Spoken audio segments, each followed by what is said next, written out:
So you mean to tell me that it took Gia 12 plus years in her marriage to DJ Envy to say whether or not she was receiving the pleasure?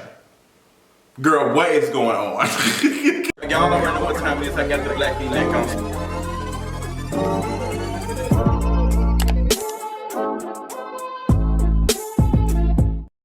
Y'all, welcome to another King of Reeds video. Girl, I just got through watching this interview with Gia and DJ Envy, and let me tell you something. Women, I feel for y'all, baby. I feel for y'all. No one of y'all out here buying them Rolls toys, and no wonder neighborhood talk be posting them every 2 days, because this is ridiculous. Like, girl, we got so much to talk about. I cannot wait to get into that.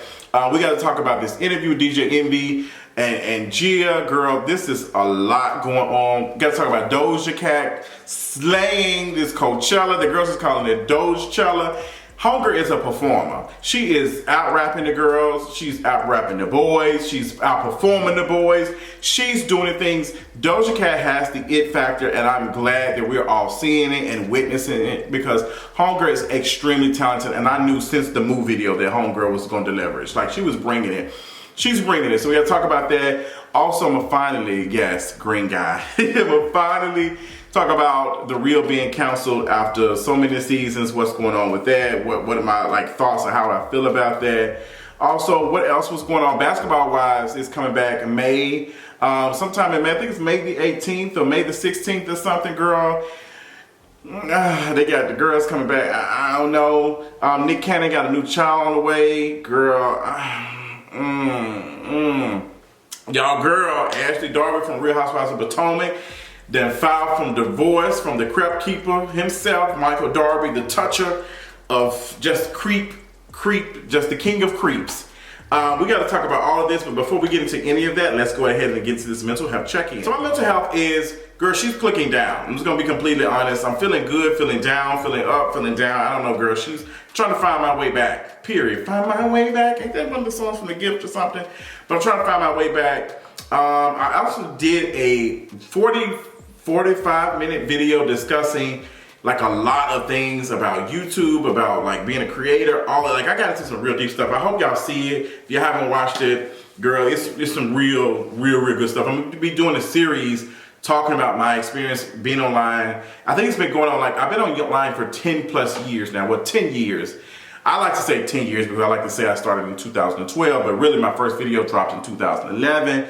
But for me, I didn't consider myself like doing stuff until 2012. So it's been 10 years in the game. So much to talk about with that because, you know, girl, like, it's a lot. But I'm gonna talk about it. Y'all gonna get into it. Also, if you're not subscribed to Patreon, go ahead and go over to this Patreon. Some goodies over there. I'm doing a Q&A over at Miss Patreon. And also, I'm on Miss TikTok, girl. I'm on the clock out. I did my first 2 skits. I got a lot of stuff that I want to talk about on TikTok, girl. So I'm gonna be doing conversations, of course, still on YouTube. But I will be transitioning some of the conversations and making them more interactive and posting them on TikTok. So if you do not have TikTok, I suggest y'all should have TikTok, to be honest. Y'all should have. I think y'all have TikTok, girl. But for those who are not following me on TikTok, girl, follow me on TikTok. It's at The King of Reeds, girl. Boost, boost, boost. Come on, we trying to put out content. I'm trying to get motivated because TikTok seems to be fun. I love how you can respond to a comment with video. So it's giving. But enough of all of that. Let's go ahead and get into the tea for today. The tea for today is Gia and DJ Envy. This interview, girl, was wild. They did an interview with the Shade Room, and girl, they talked about their book. They have a book called Real Life and Love or something, girl. And it's cute, I guess. The same trope we've always seen, and this is no shade, where the woman who's experienced all the pain is now able to turn it into a book. And now we're out here like making money off of that. And it's just like, who benefits from this? The woman doesn't benefit from the most because she has to be embarrassed. But at least she's quote unquote making money from it. But Gia had explained that in her marriage for the 10 plus years, she was faking her orgasms. And DJ Envy had no idea, did not know, nothing. And I watched the whole, because it was only a clip. It went, like, the girls were talking about it on social media. The girls were talking about it. Like, they took the clip. It was like 2 minutes. Everybody was talking about it. But then I went to the YouTube video to watch it. It was a lot of, like, a lot of comments and saying, oh, no wonder he cheated, faking for 10 years, no wonder he cheated. 10 years of faking, that's more on her than him. And they're holding the woman accountable for her not having orgasm, which doesn't make any sense at all. I don't see how you blame a woman, but I know what type of world we live in, so it does make sense, but it's still stupid at the end of the day. What gets me with this conversation is, even when Gia is talking, she's kind of like feeling bad that like, oh, I didn't know my body. And, that's the reason why, because he's done everything that he was supposed to do, and he loved on me, and he respected me, and all this other stuff, and he showed me love. Keep in mind, DJ Envy cheated. We're talking about a book about love, which goes back to the conversation I had on Patreon the other day about love. What is love and how do we define it? And this is one of those instances where this is not love to me. Like, this woman faked more than like almost half of her marriage. I don't know how long they've been together, but more than half of her marriage, the sex that they were having was, she was faking. She was not getting her things. Sis was not, her coin purse was not, it wasn't given. Her purse was not fulfilled. And I don't think it's her fault at all. I think, how is it, let's sit back and think about that. How are we going to say that this woman is responsible for her getting her own pleasure? Like, how is that when she's able to give her man pleasure? Like, how all these men getting their orgasms, all these men having it, all these men are experiencing these things, but there's so many women who are not. So many women are faking it to stroke their man's ego. And she said she had bruised this man's ego. So at the end of the day, it's not even about Gia. 10 years of suffering and being a fleshlight, essentially, unfortunately, no shade, but essentially like a fleshlight for this man. She she didn't feel comfortable saying that it wasn't given because of what? She didn't want to bruise this man's ego. She didn't want to bruise his ego. And who ended up cheating? DJ Envy was the one that cheated on her. So this is DJ Envy's fault, and it's actually men's fault, to be honest. And I can't wait till more women come out and say that these men, daddy long leg peen, y'all ain't giving it. Y'all don't know how to please women because y'all are not having conversations with women. Y'all not talking to them.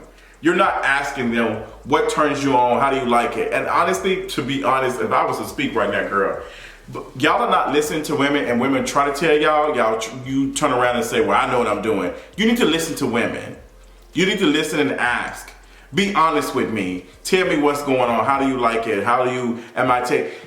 You need to be attentive. As much as men talk about getting cat and beating backs and all the other stuff, how are all these women not being satisfied? And they out here stretching their womb out to bring children this word, and y'all can't even make the womb feel good. Girl, what's going on? There's been so much research about women saying, like 60% of women saying that they have not experienced, like, it is crazy. It is crazy, and she was faking it. And why is she faking it? Why is she faking it? Because she doesn't want to bruise this man's ego. And she had been doing it for so long, and he was like, I hear it. Hearing is not enough. I need to know. Hearing is not enough. You need to be having a conversation. Y'all don't be having after-hour review. Baby, let me tell you something. After a session, I love to have an after-action review.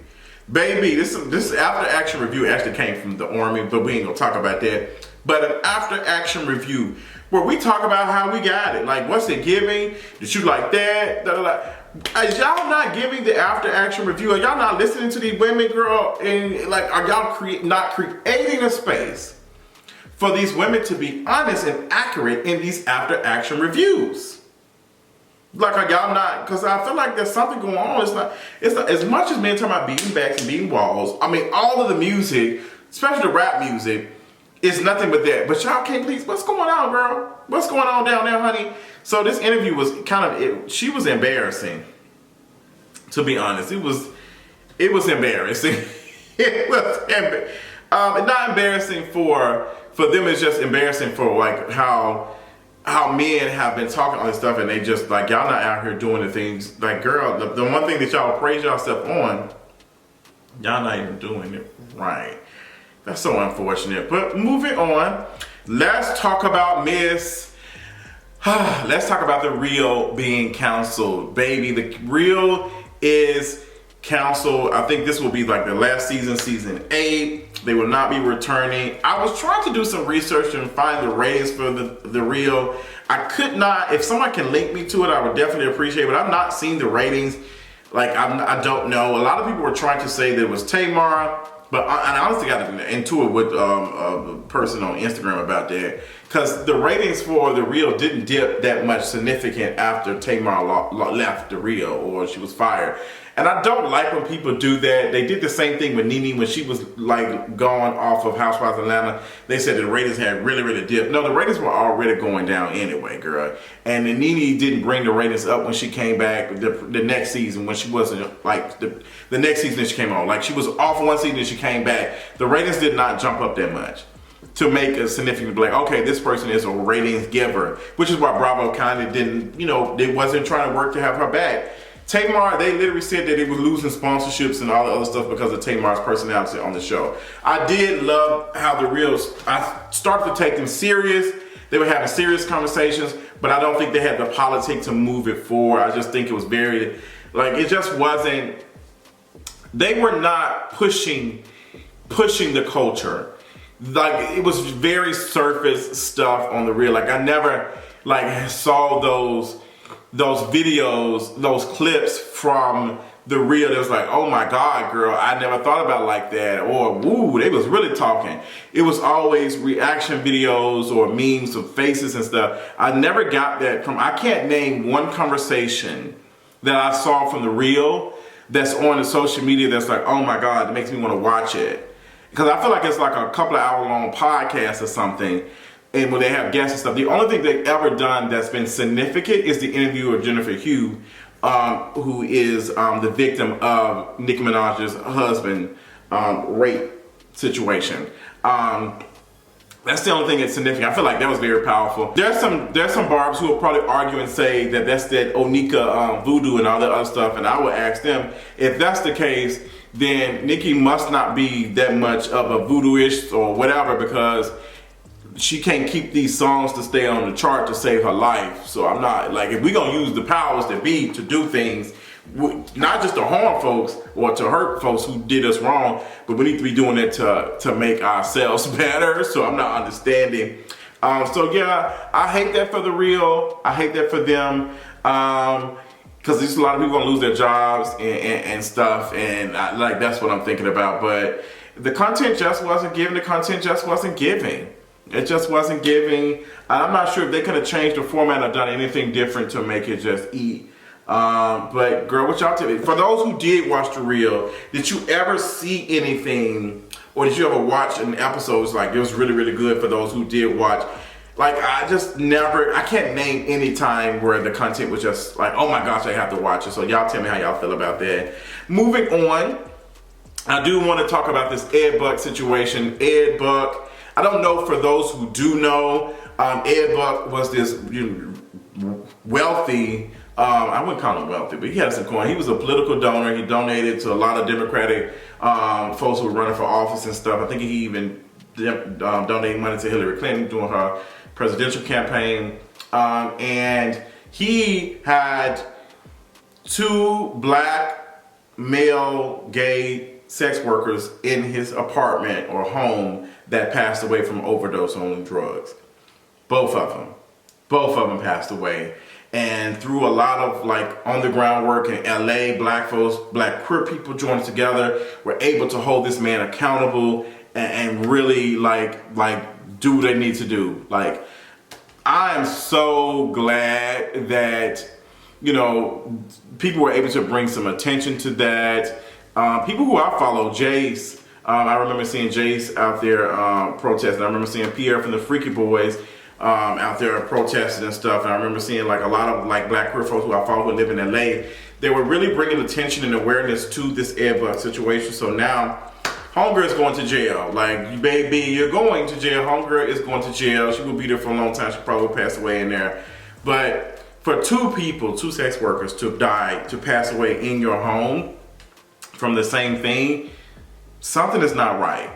Something is not right. And the fact that it took two for like something to be given, like, and there were other sex workers who came out and said, yeah, girl, when you go over his house, he be wanting to pay you extra to do said drugs. And it's just like, girl, these white men be preying on these poor black men. They be preying on these poor black men. And it's sick. It's very sick. Very, very sick, girl. So I remember I had a conversation with some black boy today, was calling himself BBC America on Twitter, and was arguing why he wants to lay up with fat white men. Don't get me nothing wrong. I don't think there's nothing wrong with dating white men, but that's only the people you dating. That's the only people. And the way y'all look at black men, how desirability works for white folks is completely different.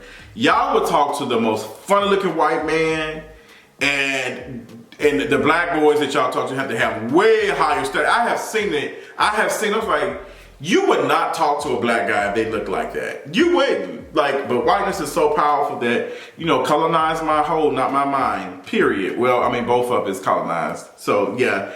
But look it up if you have not heard about it. Ed Buck situation. It's a lot, girl. She's a lot. So, trigger warning with that. Somebody said Wendy Williams was planning a comeback. I don't know. They said she's feeling good. She's doing better. I don't know. She said she's planning to come back. I don't know where she's going. I think that ship has sailed with the Wendy Williams show over at Fox. But you know, the powers that be might say, hey girl, we don't miss out no coin. If it's true that she is in better health, I think a podcast might work for Wendy Williams. I think that she will be able to be her authentic self. I think a podcast might be sickening. As you know, it should be cute. So girl, my talking ass thought this video was going to be 15 minutes and I'm still talking at 16 minutes and 50 seconds. So I split it up in two. Check out part 2 in the next video.